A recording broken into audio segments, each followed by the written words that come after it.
Exodus 21. These are the regulations you must present to Israel. If you buy a Hebrew slave, he may serve for no more than 6 years. Set him free in the 7th year, and he will owe you nothing for his freedom. If he was single when he became your slave, he shall leave single. But if he was married before he became a slave, then his wife must be freed with him. If his master gave him a wife while he was a slave, and they had sons or daughters, then only the man will be free in the 7th year, but his wife and children will still belong to his master. But the slave may declare, I love my master, my wife, and my children. I don't want to go free. If he does this, his master must present him before God. Then his master must take him to the door of the doorpost and publicly pierce his ear with an awl. After that, the slave will serve his master for life. When a man sells his daughter as a slave, she will not be freed at the end of 6 years, as the men are. If she does not satisfy her owner, he must allow her to be brought back in. But he is not allowed to sell her to foreigners, since he is the one who broke the contract with her. But if the slave's owner arranges for her to marry his son, he may no longer treat her as a slave, but as a daughter. If a man who has married a slave's wife takes another wife for himself, he must not neglect the rights of the first wife to food, clothing, and sexual immunity. If he fails in any of these 3 obligations, she may leave as a free woman without making any payment. Anyone who assaults and kills another person must be put to death. But if it was simply an accident permitted by God, I will appoint a place of refuge where the slayer can run for safety. However, if someone deliberately kills another person, then the slayer must be dragged even from my altar and be put to death. Anyone who strikes father or mother must be put to death. Kidnappers must be put to death, whether they are caught in possession of their victims or have already sold them as slaves. Anyone who dishonors father or mother must be put to death.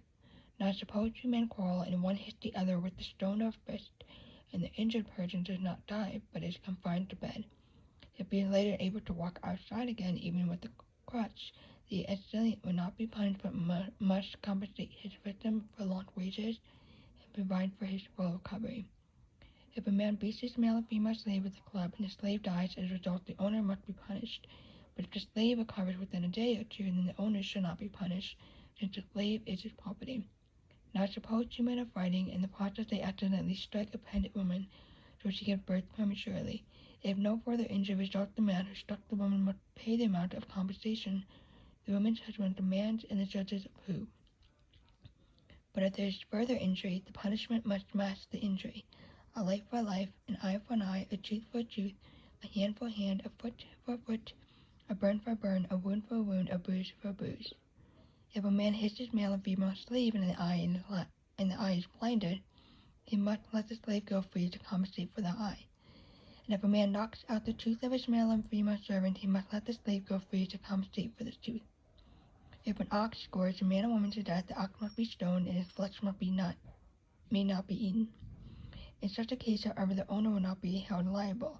But suppose the ox has a reputation for going, and the owner had been informed but failed to keep it under control. If the ox then kills someone and must be stoned, the owner must be put to death. However, the dead person's relative may accept payment to compensate for the loss of life. The owner of the ox may redeem his life by paying whatever is demanded. The same regulation applies if the ox scored a boy or girl. If the ox scores a slave, either male or female, the animal's owner must pay the slave's owner 30 silver coins, and the ox must be stoned. Suppose someone digs, uncovers a pit, falls to cover it, and then the ox or donkey falls into it. The owner of the pit must pay full compensation to the owner of the animal, and then he gets to keep the dead animal. If someone's ox injures a neighbor's ox and the injured ox dies, then the 2 owners must sell their live ox and divide the price equally between them. They must also divide the dead animal.